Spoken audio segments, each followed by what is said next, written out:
So I'm going to be walking you through the world's largest dungeon. Millennia ago, the Celestials built a great dungeon. Within it, the Celestials erected mammoth walls, locks, doors, and traps. It warded off those who would enter, but also walled in those who would escape. It was a dungeon larger than any ever known. Within it, Celestials imprisoned hellish undead, demonic beasts, and fiendish monstrosities. It was a perfect construction. Before the first dwarf would ever be born to sculpt stone, angels and celestials carved a work of art that no one would ever see.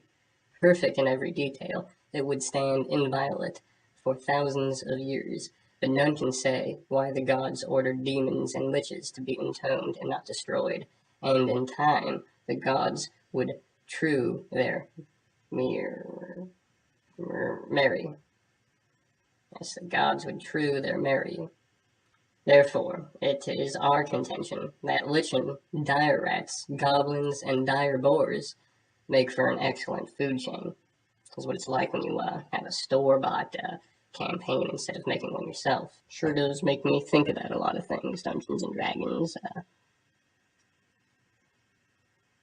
Makes me think about voices and their effect, and it makes me think about writings and text, and maps and lines and illustrations, and how long do you keep a steady state trance state imagining fantasy realms.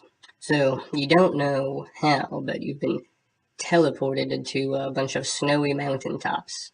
Right above you is the sun, and it doesn't look like where you are there is a day and night cycle. There is no day and night cycle. The sun is directly above you, and the clouds move around it sideways, circling the sun like a vortex or a whirl. And when you look around the horizon, you see it's mountaintops in all directions, a bunch of snowy mountaintops, and you're on the highest mountain right now. You're climbing the mountain. As you climb the mountain, rocks and debris slow your ascent. Numerous tracks of different creatures ascend the hillside.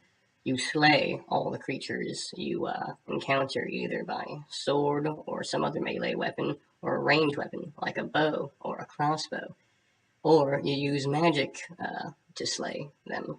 You see a man dead, the size of a galleon, a big medieval warship. I don't know if they still use that term, galleon. I don't know if I'm saying that right, but I've seen that word used a lot in RTS games. The man is huge, like I said, the size of a galleon. He's already dead, and he is blocking, or no, he's not blocking, he's just next to the entrance to into the mountainside, a giant gate. Or no, it's just a protruding into it's a cave entrance, is what I meant to say. And I am doing the worst job of playing Dungeons and Dragons at you into the camera. So you search the giant dead man, and he doesn't really have anything on him, but his pockets are filled with a bunch of notes of weird, arcane, maybe not arcane, but runic symbols, hard to describe lines, thousands of pages in his pockets, like an entire library's worth of scribblings, all in his pockets. And you can't make any sense of any of it. The giant man is already dead, and all he had on him was a bunch of scribblings in his pockets. And there's nothing of value. This is actually more fun than I thought it was going to be. I thought we were going to have a bad time, but as it turns out, we seem to be enjoying ourselves. You enter into the tunnels, not afraid of anything you might find. You're level 1 now, but after seeing that giant dead body, all of the adrenaline pumps through you, and you level up. You go to level 2 of your standard generic class that you chose. Whether you are male or female, human, elf, dwarf, halfling, gnome, or half-orc, half-elf. That about covers it. Though I would have let you choose anything from the monster manuals. so that you could have just been a monster going through all this, slaying everything.